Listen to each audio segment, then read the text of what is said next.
On va parler des footballeurs ce matin. Oui. Faut-il baisser les salaires des joueurs de foot professionnels? Vincent Chaudel est avec nous, cofondateur de l'Observatoire du Sport Business. Bonjour. Bonjour Vincent Chaudel. Bonjour. Oui, alors c'est Éric Revel qui posait notamment le sujet. Éric qui est toujours avec nous, bien sûr, comme l'ensemble des chroniqueurs du petit déjeuner politique. Parce que Éric faisait part de cette initiative de Lyon qui va baisser le salaire en fait de ses joueurs en échange de parts évidemment dans le club. Il y a aussi Angers, etc. Est-ce que c'est quelque chose qui pourrait faire école ? Alors, le modèle de Lyon ne peut pas faire école dans le sens où c'est le seul club en France qui est coté en bourse. Ouais. Et donc, c'est le seul club qui a ce levier de négociation. Mais en soi, l'idée est originale, surtout dans un monde où les joueurs ont tendance à changer beaucoup de clubs. Et là, cette approche de négociation, c'est un peu comme un accord de participation avec des salariés dans une entreprise classique. C'est aussi une forme de fidélisation des joueurs. Mais parce qu'on se demande comment il peut tenir ce monde professionnel du football, où les salaires sont quand même mirobolants, alors qu'il n'y a plus personne dans les stades, que les droits du foot, alors certes, ont été renégociés un peu à la télé, mais c'est quand même extrêmement compliqué, et que déjà auparavant, ça allait mal, même avant la crise sanitaire. Alors, ça allait mal, pas nécessairement pour tout le monde, ça allait mal pour certains clubs. Un club comme l'Olympique Lyonnais a régulièrement été quand même bien géré, et donc on peut pas nécessairement dire ça. Évidemment que ça va mal, c'est un peu comme le cinéma ou le théâtre. Quand vous êtes dans cette industrie-là, aujourd'hui, vous êtes passé vous devez vous priver de votre public, c'est un vrai problème. L'Olympique Lyonnais, dans un monde sans Covid, avec Covid, c'est un tiers de ses recettes en moins actuellement. Donc oui, ça pose un vrai problème. Oui. Éric, vous qui avez aussi étudié le dossier là et qui êtes avec nous, est-ce qu'il y a des exemples justement pour essayer d'améliorer un peu les choses là ? Notre ami Chaudel le disait à juste titre. Bon, l'exemple n'est pas duplicable puisque l'OM est le seul club coté en bourse. Il y a 22 clubs, je regardais en Europe, qui sont cotés en bourse, en Turquie, en Italie. Ah oui, quand même. Oui, il y a 22 clubs, et puis des clubs anglais d'ailleurs, parce qu'ils ont été rachetés par de riches magnats russes ou des pays de l'Est. Donc en fait, les clubs anglais, eux, sont sortis de la bourse, mais il y a quand même 22 clubs en Turquie, au Portugal, en Italie, au Danemark aussi. Vous voyez, il y a beaucoup de clubs. Alors il y a un autre avantage, moi, que je vois dans cette affaire de baisse des salaires contre des actions, c'est que quand vous êtes propriétaire d'une action d'une entreprise, vous avez intérêt à ce que l'entreprise soit la plus rentable possible et affiche les performances les meilleures possibles. Pourquoi ? Mais parce que plus votre société va être rentable et profitable, plus votre investissement, c'est-à-dire votre action, va croître dans sa valeur et en bourse. Et je trouve ça superment astucieux pour Lyon, parce que quand vous êtes joueur de foot professionnel, ou joueuse d'ailleurs, ça touche aussi les joueuses. Les joueuses, oui, bien sûr. Non, mais ça, c'est vrai. Eh bien, vous avez intérêt à être le meilleur sportivement parlant, parce que plus vous allez gagner sur le terrain, plus votre action, donc votre investissement, va monter. Et je trouve ça assez malin de la part de Jean-Michel Aulas, qui est aussi un homme d'affaires. Il ne faut pas oublier qu'il a fait fortune d'abord dans l'informatique avec une entreprise qui s'appelle Cégide. Donc je trouve ça assez malin finalement, même si c'est pas exportable, en France, de mettre des règles libérales qui sont présentes dans une entreprise classique où les salariés peuvent être actionnaires sur un terrain de sport et dans un club sportif. Je ne sais pas ce que vous en pensez, M. Chaudel. Vincent Chaudel. Oui, mais tout à fait. Mais la limite de l'exercice aussi, c'est la spécificité du football. Un exemple parmi les 22 clubs, il y a la Juventus de Turin qui, avec son élimination hier soir, risque d'avoir une chute de son cours en bourse. Et contrairement aux autres secteurs qui, eux aussi, sont sujets à fluctuation au niveau de la valeur, le sport a cela de particulier, c'est qu'il y a des rendez-vous qui sont programmés. C'est les journées de championnat, les matchs de compétition, etc. Et donc, on a une dimension assez volatile. Et ce dont on se rend compte aussi par rapport aux autres secteurs, c'est que l'actionnaire d'un club de football, en général, a une dimension passionnelle bien plus importante que le boursicoteur traditionnel. Et donc, il y a quand même une volatilité qui est moins importante que sur d'autres secteurs. Oui, Mais c'est une approche assez intéressante, effectivement, dans un secteur où le talent c'est lui qui fait la différence. Les joueurs est très, lui, pour le coup, volatile. Et retrouver des joueurs qui feront toute leur carrière dans un seul club, c'est rare.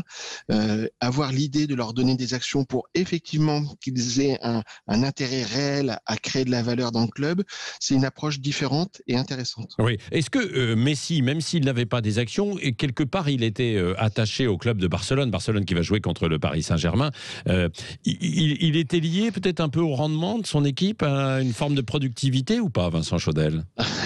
Et Messi est lié au Barça, mais c'est surtout Barça qui est lié à Messi. C'est-à-dire que Messi a un coût très important au niveau de son salaire. On parle chargé de quelque chose autour de 100 millions d'euros. Seulement, Messi... 100 millions 100 millions quoi? 100 millions d'euros chargés avec les primes. Par an. Ouais, tout simplement. Oui. Ouais. Oui, non, c'est pas mal. Ouais. Mais la différence aussi, c'est que le joueur, lui, pèse 30% des revenus du club. C'est-à-dire que tous les sponsors qui s'intéressent au Barça grâce à Messi pèsent à peu près 30% du budget. Et donc, aujourd'hui, le Barça a 1 milliard de dettes et on se dit que le salaire de Messi pose un vrai problème. Et évidemment, ça serait intéressant pour le Barça de l'alléger. Mais en même temps, parce que c'est le en même temps et d'époque, il faut faire attention aux recettes et le Barça a besoin des recettes liées à Messi. Ah bah non mais 1 milliard, comment peuvent-ils faire quand même pour réduire tout ça? C'est un vrai problème. Là où on parlait de Mbappé au Barça, moi j'y crois absolument pas. Quand on pense que le Barça a emprunté 120 millions d'euros de dettes pour recruter Griezmann, on se dit qu'évidemment ils n'auront pas l'argent pour payer Mbappé, donc c'est pas le sujet. Ouais. Même Eric, pas faire revenir Neymar d'ailleurs. Eric, ou peut-être une question d'Elisabeth qui voulait vous poser une question, qui est un peu néophyte. Oui, je suis un peu néophyte, mais enfin j'envisage très sérieusement de me lancer dans une carrière de footballeuse. Hein. Ah bon? Oui, je vais peut-être, j'entends ces chiffres, je vais peut-être redresser l'OM. Hein. Ne rigolez pas, s'il vous plaît. Bon, désolé.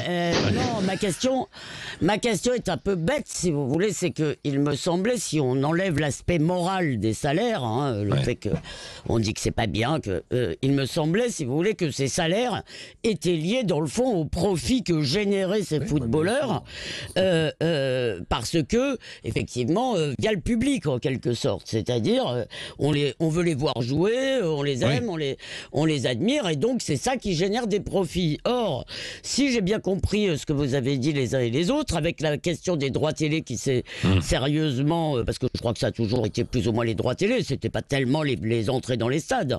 Ah bah auparavant si, mais auparavant, mais depuis quelques années, c'est dans la dernière période.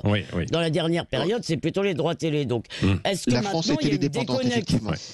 Est-ce que maintenant il y a une déconnexion, si vous voulez, entre la valeur, disons, des salaires, enfin la valeur des joueurs, et le public, disons, l'offre et la demande? Est-ce que ça joue encore? Oui. Vincent Chaudel. Si je peux me permettre, effectivement, normalement, on devrait avoir une corrélation entre le salaire et les profits. En fait, la réalité, c'est qu'on a une corrélation entre les salaires et les revenus, c'est-à-dire le chiffre d'affaires généré. Il y a cette corrélation qui existe, c'est ce que j'évoquais tout à l'heure avec Messi, c'est bien la réalité. Mais chiffre d'affaires et profit, c'est pas du tout la même chose, vous avez raison. Et au moment où on est en situation de crise, où à la fois les droits télé posent un vrai problème en France, alors que la France est télédépendante beaucoup plus que les autres championnats. C'est-à-dire que la part des droits télé dans le budget des clubs est bien plus importante que chez nos voisins. Parce que on a une dimension populaire et un ancrage populaire moins important que chez nos voisins. On remplit moins bien nos stades, avant Covid bien évidemment, que nos voisins. Mais normalement, il devrait y avoir ce lien-là. Alors évidemment, on est en période de crise. Je pense que la question que vous posez est une très bonne question, mais qu'il faudra la revoir à horizon 2023-2024, c'est-à-dire une fois qu'on sera débarrasser de cette situation-là, une fois où on pourra retrouver réellement le public dans les stades. On a beaucoup travaillé, nous, sur cette notion de retour du public dans les stades. Les Français sont prêts, ils le souhaitent, parce que ils ont compris la problématique des gestes barrières, etc. Mais on peut être 20 000 ou 30 000 au Stade de France, on n'est pas obligé d'être à zéro. et respecter tout cela. Et c'est important pour tout le monde, c'est important aussi pour le moral, mais c'est évidemment important pour Oui, bien sûr. Question d'Alexis Poulain. Alors, c'était pas une question, c'était une réflexion, mais qui peut ouvrir sur une question. C'est sur le remplissage des stages et le fait que le foot, sport populaire, finalement, est d'une certaine façon moins populaire en France. Est-ce que c'est pas parce qu'on a un mauvais spectacle ou des mauvaises équipes qu'on n'a plus des épopées, comme ça a été Saint-Étienne, où on avait un amour de son équipe? Non, mais moi, je vais partir. Hein, est-ce qu'il n'y a pas justement un côté affectif qui a été perdu à cause du foot business, finalement? On a affaire à des stars comme Mbappé, comme Messi, comme machin, mais où on n'a plus cette incarnation d'une équipe qui finalement est là pour un territoire. Il y a quelque chose de très affectif qui a été cassé avec le foot business. Oui. Vincent Chaudel. On peut croire ce que vous dites, et c'est une façon de penser les choses un peu romantique, je l'admets, mais en fait, je pense que la différence, elle est beaucoup plus structurelle. Je vais vous donner 2 points qui me semblent expliquer cela. Le premier point, c'est que la France est un pays centralisateur depuis toujours, au niveau national comme au niveau local, et que contrairement à nos voisins, on a en gros un seul club par ville. Alors que chez nos voisins, vous avez le club des riches, le club des pauvres. Et vous êtes peut-être de père en fils, chez les Anglais, mais aussi chez les Espagnols, chez les Italiens, chez les Allemands. Non, mais vous avez raison. Même les Portugais, voilà. Non, c'est ça, c'est une réalité. Et donc, ça veut dire que vous avez, si vous êtes ouvrier, par exemple, il n'y a pas de notion, mais c'est le club de votre père, de votre arrière-grand-père, de votre arrière-arrière-grand-père, et donc vous êtes attaché viscéralement à cela. Si vous arrivez, vous êtes muté, je ne sais pas, à Lille, à Lyon, à Strasbourg, peu importe, et que vous n'aimez pas nécessairement le football, vous n'allez pas avoir un attachement particulier par rapport à ce club-là, et vous n'allez peut-être pas avoir un attachement par rapport au club que vous avez quitté. Ça, c'est le premier point. Et le deuxième point, notamment par rapport à l'Allemagne, il y a une dimension, on a plus ou moins perdu notre industrie en France, on a beaucoup moins d'industrie régionale très forte, on a en Allemagne un capitalisme familial beaucoup plus ancré, et donc vous avez des entreprises qui sont très impliquées dans les clubs parce que c'est la fierté du Länder, de la région, alors que nous, on n'a pas cela. Vous avez Bayer pour Leverkusen, vous avez évidemment du côté de Munich tout ce qui va être l'automobile, etc. Nous, si on a des grandes entreprises comme, je sais pas moi, Veolia, vous savez l'attacher à une région particulière? Moi, je sais pas. Non, mais il y en a peu. Il y a Michelin.